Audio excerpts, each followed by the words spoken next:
One night, three men trespassed into the Moor forest. Their goal was to capture the fairies here, petite beings unable to escape the clutches of humans. As one man stood up, he found himself surrounded by a shimmering bed of flowers. After putting the fairy in his pocket, he heard cries for help from the other two men. Fearful, he quickly fled the scene, while the other two men encountered a winged and mysterious figure. The mysterious figure used magic to control tree branches and killed the two men. The escaping man arrived at a small door and handed over the captured fairy behind the door. However, the person behind the door was drawn to the sparkling flower in the man's pocket. The sound of frogs croaking woke the fairies from their slumber. Red leaf, blueberry, and green fern, the three fairies, rubbed their eyes as they realized it was already morning. They spread their wings and awakened the other fairies in the Moor forest. The princess became the queen of the Moor forest. Feeling perplexed about the disappearance of the fairies, many fairies believed it was the work of humans. Even Dyaval the raven thought so. As a human herself,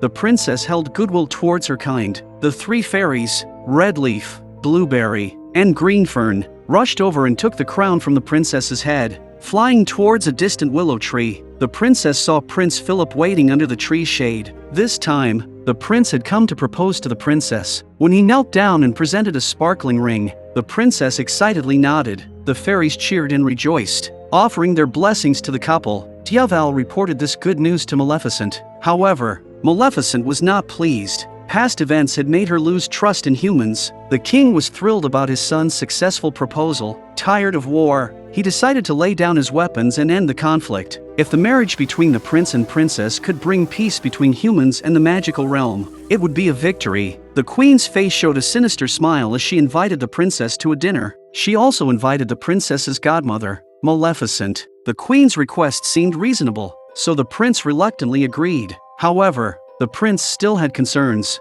He didn't know what the queen was plotting. Back in her quarters, the queen activated a mechanism, revealing a hidden door in the wall. Behind the secret door was a staircase leading to the castle's armory. Ignoring the king's orders, blacksmiths continued forging weapons. All the weapons were made of pure iron, intended for eliminating the fairies. At the end of her journey, the queen entered a research chamber. Inside were the captured fairies from the Moor forest, being studied for their vulnerabilities. In a small room within the chamber, there was a spinning wheel with the spindle emitting an eerie cold light. This was the spinning wheel on which Maleficent had cast her curse. 5 years ago, the princess pricked her finger on the spindle and fell into a deep sleep. The queen planned to use it to fulfill her own ambitions. After the princess pleaded, Maleficent finally agreed to attend the queen's invitation. Covering her horns with a black veil, they walked out of the Moor forest, and on the other side of the river was their destination. Maleficent transformed Dyaval into a human form, having him accompany her. With a flick of her finger,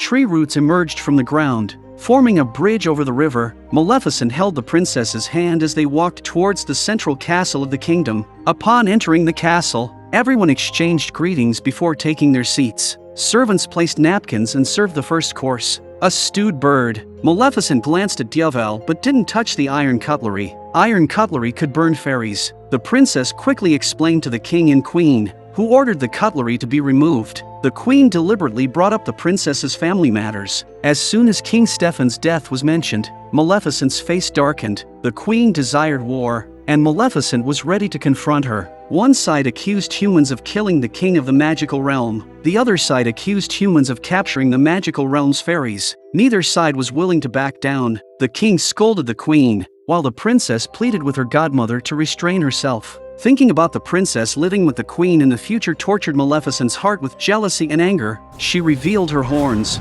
spread her wings, and created a whirlwind inside the palace. The queen hid behind the king, pulled out a spindle, and stabbed it into the king's arm. The king fell to the ground, and the queen loudly accused Maleficent. The queen twisted the truth, saying that Maleficent had cursed the king. Maleficent tried to defend herself, but no one believed her words. Maleficent spread her wings and flew out of the palace, with Dyaval transforming into a crow following closely behind. As they flew over the castle, Maleficent was hit by an iron bullet in her abdomen. Maleficent tumbled into the river outside the city. The unconscious king was carried into his bedchamber. The queen did not blame the princess. This only made the princess feel more guilty. The princess returned to the forest overnight, shouting her godmother's name, but there was no response. Dyaval appeared, also trying to find Maleficent. He followed Maleficent as she flew out of the palace but suddenly transformed back into human form and fell to the ground. Looking up to search, Maleficent was nowhere to be seen. Disappointed, the princess returned to the palace. The queen wore a motherly look,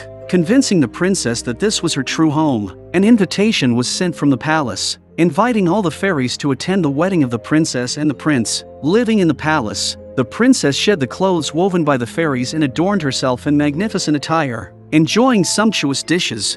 Without joy and freedom, this was not the life the princess desired. The princess felt like a canary trapped in a cage. Maleficent, injured and falling into the river, could only remember being saved by a pair of winged beings. When she woke up, Maleficent still felt the intense pain from her wounds, which had been bandaged by someone. She looked around and faintly heard voices coming from somewhere. She followed the direction of the voices and saw a larger space. Inside, many creatures like Maleficent, with horns and wings, were gathered here. Maleficent never expected that there were others of her kind living in this world. Their leader was named Bora, and the one who saved Maleficent was called Conall. After listening quietly for a while, she understood why Bora was so angry. The race living here was called the Dark Fae. Centuries ago, they could freely fly all over the world, due to humans mining underground iron or to make swords and shields. The Dark Fae were almost wiped out. They were forced to live underground. The iron bullet dug out from Maleficent's body made Bora uneasy. Humans could shoot long-range iron bullets,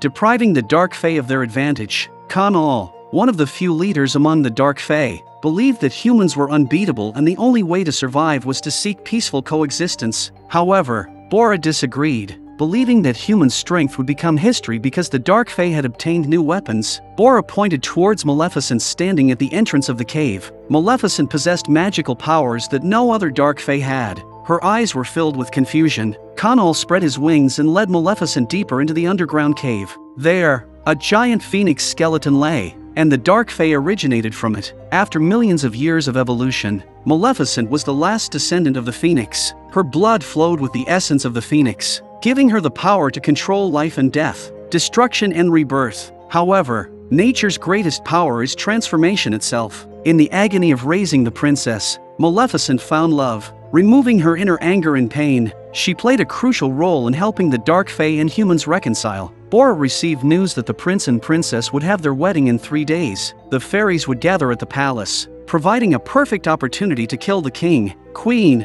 and prince. The fate of both sides rested on Maleficent's decision. The researcher informed the queen that when the pollen of the grave flower combines with iron powder, it can kill the fairies. He performed an experiment using a dandelion fairy, and the fairy instantly turned into ashes. The queen immediately sent people to search for more grave flowers in the Moor Forest. At night, the tribe gathered around the bonfire, singing and dancing. Maleficent seemed preoccupied, and suddenly she spread her wings and flew towards the moors. Bora and Conall were unsure of what was happening and followed behind. The graveyard was filled with withered branches and fallen leaves, and all the flowers from the graves had been stolen. While Bora was persuading Maleficent to eliminate humans, they were ambushed by humans hiding in the forest. Conall stood in front of Maleficent, using his body as a shield against the iron bullets. Bora launched a fierce counterattack, sending the guards flying into the air. Maleficent held the dying Conall in her arms. Anger and reason intertwined in her heart. It was time to make a decision. The sound of wedding bells rang out as the fairies crossed the river and gathered in the palace chapel. Diaval in human form was rudely pushed away by the palace guards. Humans were forbidden from entering the palace to participate in the celebration. Diaval found a secluded corner and stealthily climbed the castle wall. Sneaking into the palace, the prince found an incredibly beautiful flower from the queen and brought it to the princess's room. The princess looked at the grave flower in astonishment. She knew that this flower only grew in the graveyard of the departed in the magical realm. She slipped out of the room and walked into the queen's chamber, unintentionally opening the door to the secret chamber. As if guided by fate, the princess walked all the way to the laboratory. Standing before the spinning wheel, just as her finger was about to touch the spindle, she saw a terrifying scene. It was the queen plotting against the king, and the queen appeared expressionless behind the princess. She wouldn't let the princess stop the impending massacre. When the queen was still a young princess, the kingdom experienced a bad harvest one year. The king sent the prince to seek help from the elves in the magical realm,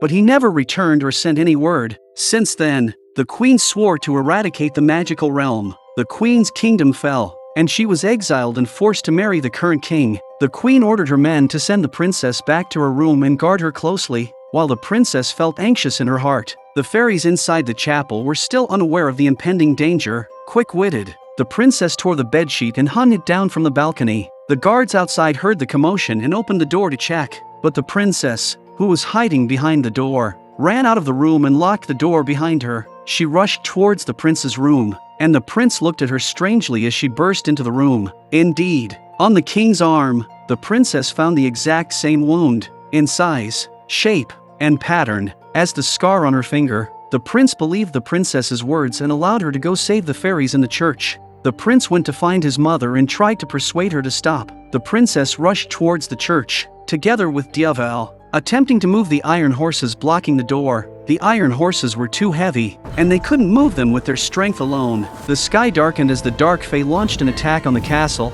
The prince's persuasion fell on deaf ears, and the queen ordered the soldiers to launch pumpkin bombs. The pumpkin bombs exploded in the air, releasing a poisonous mix of grey flower pollen and iron shavings, corroding the bodies of the fairies. The fairies inside the church screamed in terror as many of them lost their lives to the iron shavings. The guards captured the princess, and Diaval was pinned to the ground. The dark fae were trapped by layers of pollen and iron shavings and faced merciless slaughter. The queen stood proudly on the castle ramparts, finally fulfilling her long-standing desire. Diaval transformed into a giant bear covered in black-brown fur, easily pushing away the soldiers and opening the church doors to rescue the fairies. The princess looked up in pleasant surprise. Maleficent had arrived. Maleficent spread her wings and soared out of the dark clouds. Using her wings to disperse the pollen and iron shavings, she swooped down and destroyed all the catapults. The princess saw her godmother fly up to the ramparts and ran up the walls to confront Maleficent. She already knew she had wrongly accused her godmother, and she hoped that Maleficent would spare the queen. Behind her, the queen raised a bow and arrow covered in pollen. Maleficent pushed the princess aside but was impaled by an iron sword through her heart. She proved herself through her actions. The queen looked at the princess, feeling no guilt in her heart. She believed she was doing it for humanity, for the country to no longer live in fear. From then on, humans were free. In the queen's grandiose words, Maleficent was reborn from the ashes. She transformed into a phoenix soaring in the sky. To protect herself, the queen pushed the princess off the walls and fled. Everyone witnessed the queen's despicable act, and no one would fight for her anymore. The phoenix caught the princess and safely landed, while Maleficent returned to her human form. She looked at the princess holding the prince, and in that moment, there was no jealousy or anger in her heart, only joy. She retrieved the spindle and broke the curse. Everything had come to an end. After the great battle, enemies became friends, and everyone celebrated the wedding together. Maleficent turned the queen into a goat with a pair of horns she despised. A magnificent wedding took place in the palace, with humans, fairies, and even the ancestral dark fae in attendance. Maleficent entrusted the princess to trusted individuals. In the presence of the king, the priest declared Prince Philip and the princess as husband and wife. A genuine smile appeared on Maleficent's face from the depths of her heart.